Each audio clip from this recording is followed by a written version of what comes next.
예, 이 아주 의미 있는 또 평화재단의 집단지성 자리에 함께 하게 돼서 감사드립니다. 저는 이번 이제 코로나 사태를 보고 이제 사회과학을 하는 과학자로서 조금 재미있는 포인트에 좀 주목을 하는데요. 제가 한 94년부터 대학 강의를 처음 했는데 이제 고려대학에서 처음 강의를 했는데 거의 30여 년 가까이 하는 이제 한 과목 강의가 이제 북한 사회 이해라는 게 있는데 이제 근대성의 관점에서 그 사회주의와 북한을 보는 겁니다. 그런데 이제 학생들에게 뭐 대학원이든 대학에서 그러니까 서구적 근대화의 길과 동양적 근대화의 길을 강의를 오래 하면서 이제 서구적 근대화, 서구적 개인주의에 기반을 둔 합리성은 입증이 됐습니다. 동양적 근대화의 길은 사실 이제 서구에 의한 전파라는 부분만 확인돼 가능성만 얘기가 됐는데 저는 이번 코로나를 보면서 이게 서구 개인주의적 합리성에 기반을 둔 서구적 근대성의 위기다. 반면에 공동체적 합리성에 기반을 둔 아시아적 근대성의 가능성이 확인이 됐다. 개인적으로는 임상적으로 과학자로서 그걸 보고 있고요. 근데 동양하면 우리는 항상 이제 중국과 일본을 봤거든요. 근데 결국 그 사이에 한국이라는 나라의 매력적인 근대화의 가능성이 지금 보이고 있다. 저는 개인적으로 그렇게 생각합니다. 그렇기 때문에 여기서 새로운 한반도를 향한 여정의 시작이라고 말씀을 드리지만 저는 이제 사회과학을 과학자로서 저는 공동체적 합리성에 기반을 둔 아시아적 근대화의 가능성에 그걸 임상적으로 아직 뭐 완료가 된 건 아닙니다. 저는 그 부분을 보고 있다는 점에서 상당히 좀 기쁘게 생각을 하고 있고요. 결국 이제 코로나하고 총선이라고 이번 총선의 결과는 저는 우리가 뭐 대한민국 2.0 이런 얘기를 하는데 저는 이제 한반도 2.0의 입구에 서 있다 우리가. 그러니까 뭐냐면 근대의 외세의 강점 분단 그다음에 오로지 선진국 뒤만 쫓아가는 그런 상황에서 이제 세계를 선도할 수 있는 선진국이 아니고 선진국을 뛰어넘는 세계를 선도하는 모델로 꿈꿀 수 있는 그런 지점, 물론 이제 시작에 불과한 거지만 그런 시점이라고 저는 봅니다. 그렇기 때문에 코로나 19 사태에서 우리가 확인할 수 있는 거는 전 첫째는 국가의 능력, 두 번째는 국민성, 그다음에 세 번째는 사회 투명성, 이 세 가지의 가능성이 전 확인이 됐다고 봅니다. 뭐 이 부분은 뭐 많은 분들이 말씀을 하셨기 때문에 제가 너무 얘기 안 해도 될 것 같고 그런데 이미 사실은 이미 예견이 돼 있었어요. 그러니까 처음에 등산 가는 사람 이제 처음 등산을 하는 사람들은 너무 힘들어서 올라갈 때 경치를 못 봐요. 꼭대기 가서야만 정상인 걸 알거든요. 근데 사실은 우린 계속 올라왔다는 거죠. 첫 번째는 한강의 기적입니다. 이게 벌써 몇십 년 전 얘기죠. 한강의 기적이. 지금 일본 경제가 우리의 3배입니다. 근데 인구는 2.5배예요. 이거를 감안한다고 그러면은 일본의 경제와 거의 같은 거죠. 뭐 이미 실질 구매력은 곧 앞서 가능성도 있고 뭐 삼성과 현대자동차가 증명을 하고 있죠. 저희 어릴 때만 해도 아예 한국 사람들은 다리가 짧아서 절대로 스케이트 못 타. 근데 지금 빙상, 테니스 꿈도 못 꿔. 골프 그건 미국 사람 하는 거야. 지금 세계적인 스타들이 다 탄생했잖아요. 그다음에 저희들은 오로지 팝송만 들었거든요. 왜냐하면은 가요가 없었으니까. 근데 지금 젊은 친구들은 팝송 거의 안 들어요. 제 아들만 해도.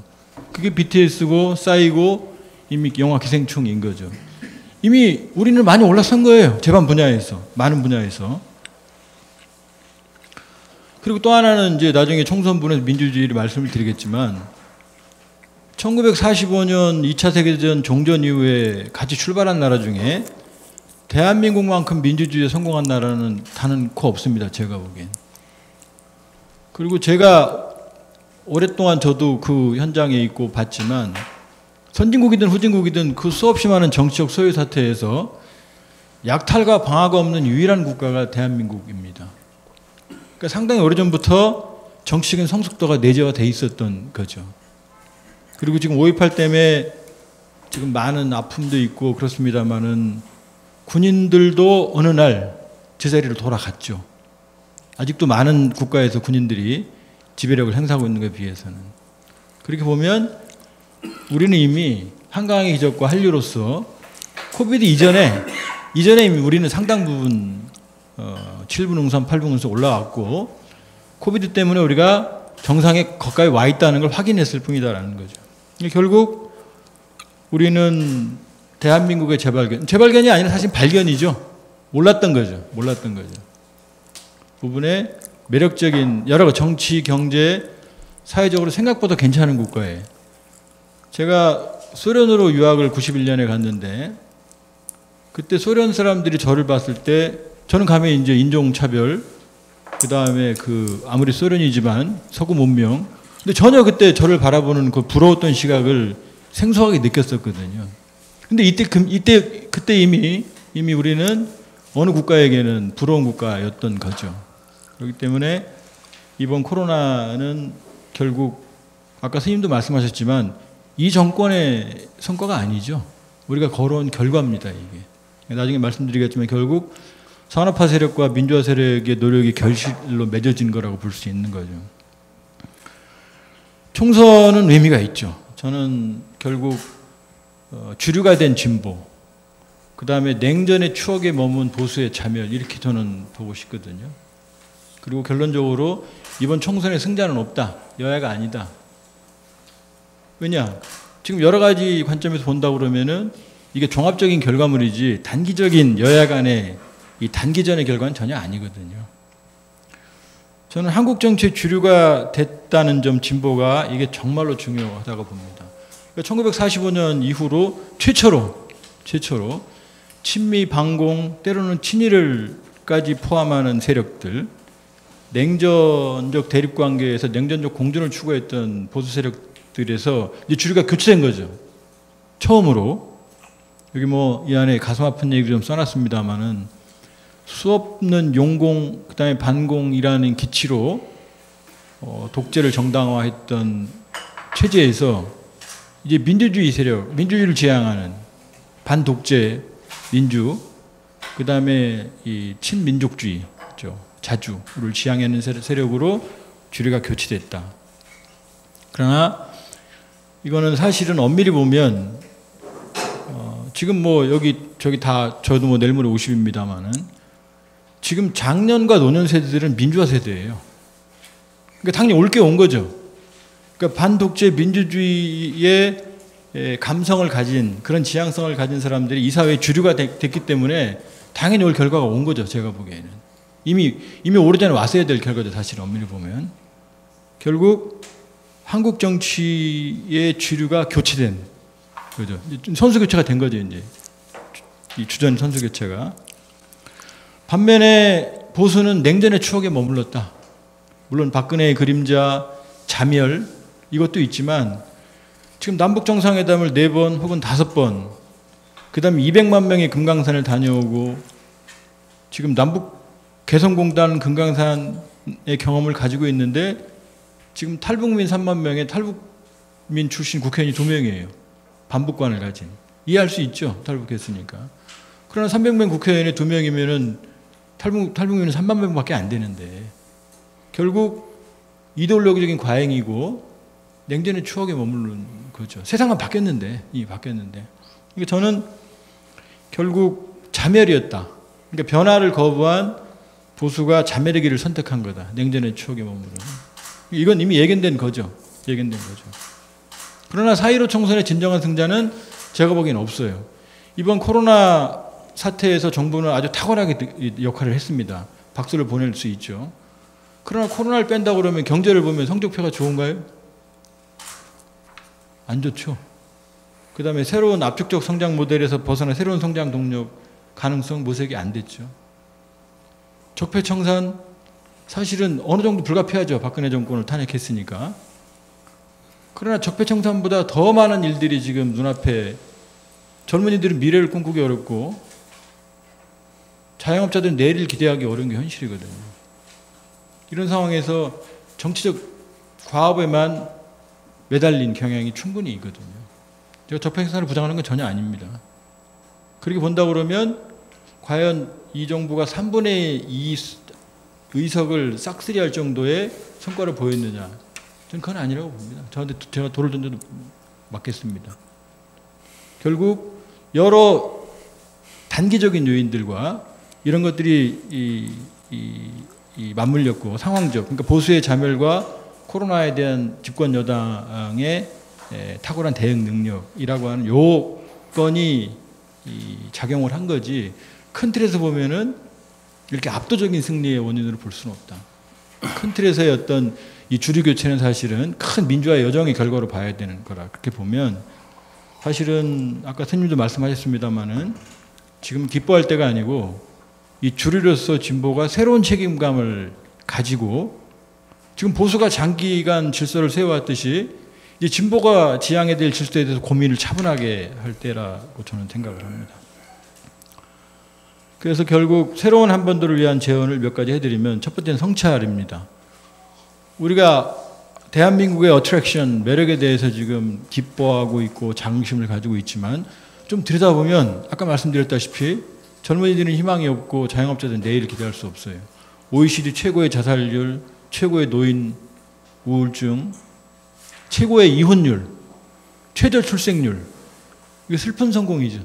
슬픈 성공이죠. 절반의 성공이죠. 그렇게 본다 그러면 그 다음에 제가 아주 존경하는 울리백 그 위험사회를 예고한 분, 현대의 모든 사람들은 위험에 직면했다. 코로나가 그걸 입증하고 있죠 지금.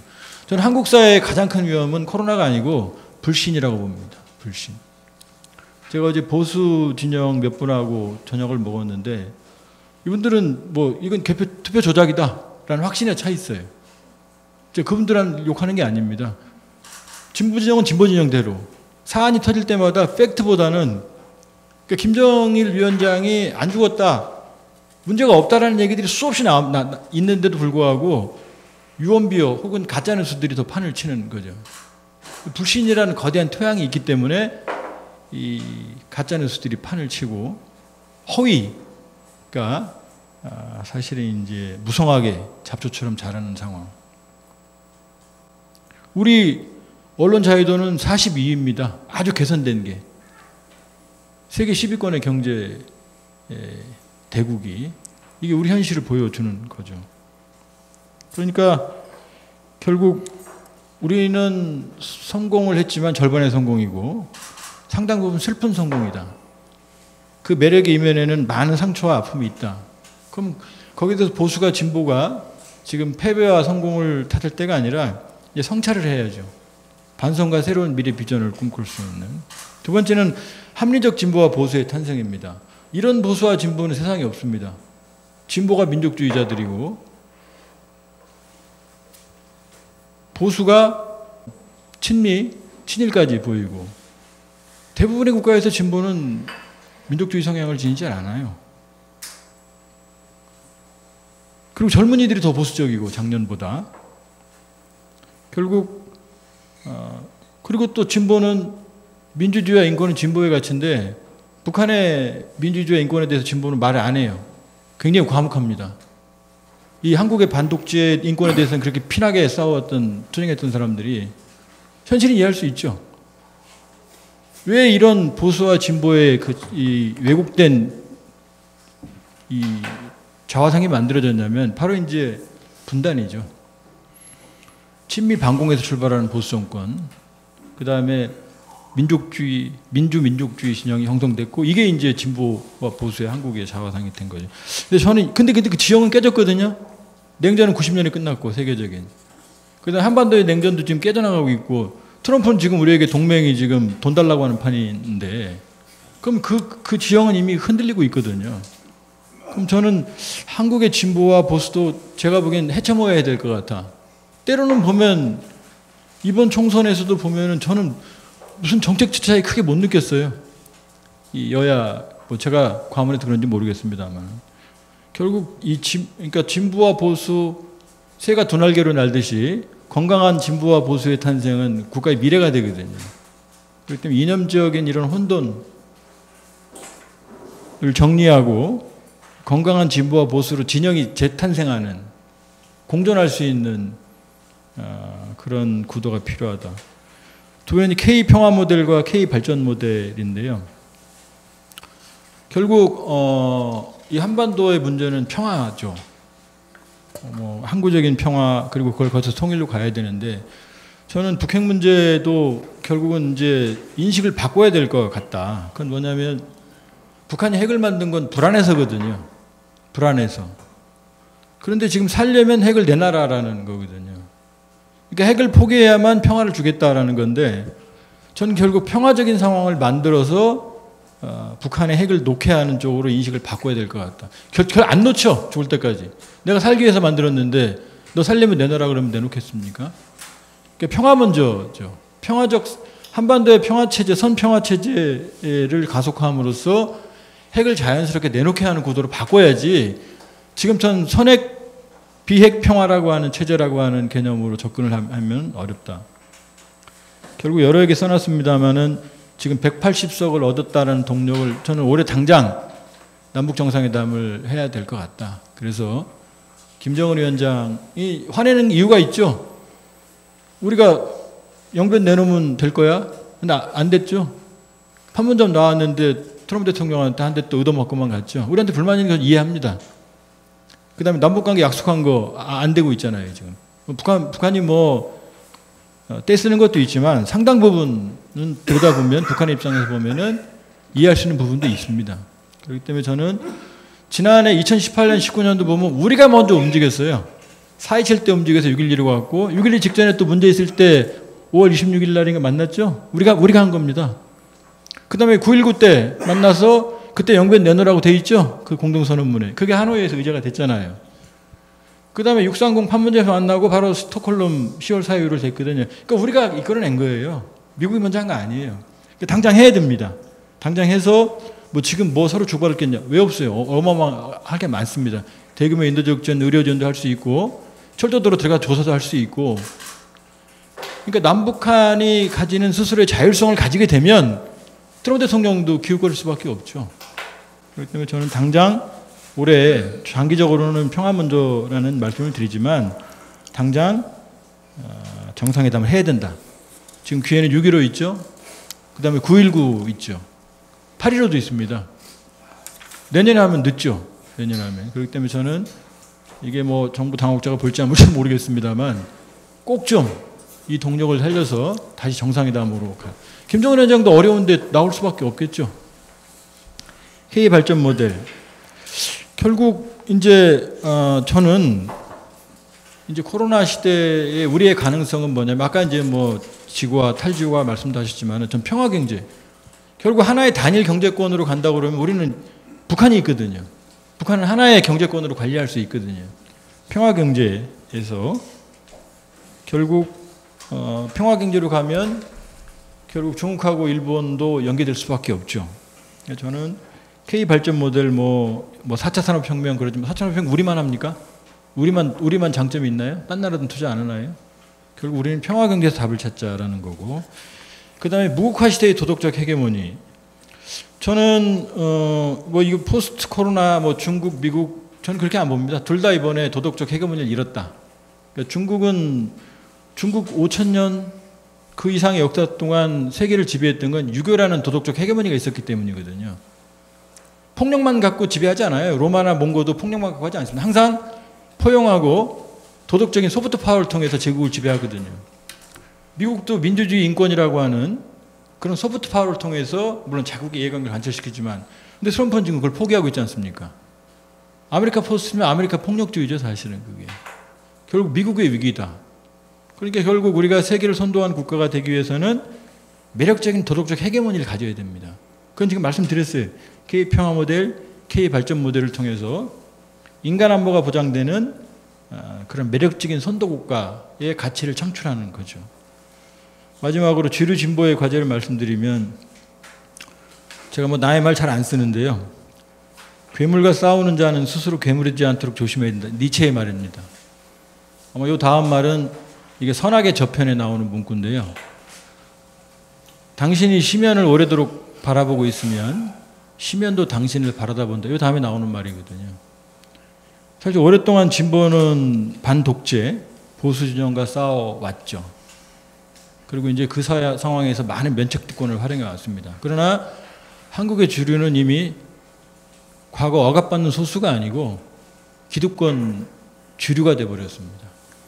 그러니까 강남좌파, 강북우파라는 말, 젊은이들이 진보 진영을 의심의 눈초리를 바라보는 현실이거든요. 그러니까 더 이상 보수와의 싸움, 독재와의 싸움이라는 걸 무기로 면책특권을 활용할 수가 없습니다. 이제는 보수가 세운 질서를 허물으려고 하는 그런 입장에서 이제 자신이 책임져야 되는 새로운 질서를 만드는 입장에 서 있어요. 사실 두려워야 됩니다. 그리고 이 진보가 만들 새로운 질서가 대한민국의 미래입니다. 사실은 지금. 단기간에 전 개인적으로는 이 보수가 다시 재건되기 쉽지 않다고 보거든요. 이 시대적 흐름이기 때문에. 그렇기 때문에 이제 진보는 주류로서 지속 가능한 진보가 주류가 되는 대한민국의 한반도의 질서를 세워야 된다.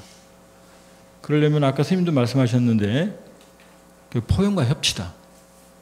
한 말씀 더 드리면 진보 포퓰리즘은 이미 얼마나 위험한지 남미에서부터 시작해서 수많은 사례에서 확인이 됐거든요. 그렇기 때문에 이제 진보는 주인의식을 가지고 성찰하는 자세로 아직도 상당수, 아직도 많은 그 보수의 냉전의 추억에 머물러 있는 관성들은 남아있거든요.